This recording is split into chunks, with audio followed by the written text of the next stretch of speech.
याकूतपुरा हल्के के मजलिसी रुकन असम्बली जाफर हुसैन मेराज ने जामा मस्जिद सलमान में नमाज जुमा अदा करने के बाद अमन नगर बी और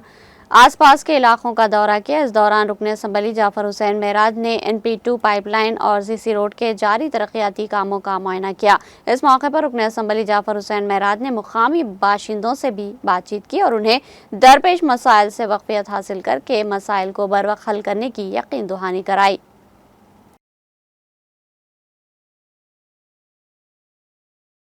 आज बाद नमाज जुमा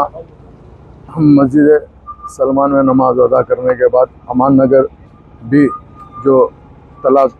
कट्टे के अंदर आता है वहाँ पे एक NP2 पाइपलाइन और CC रोड का काम शुरू हुआ,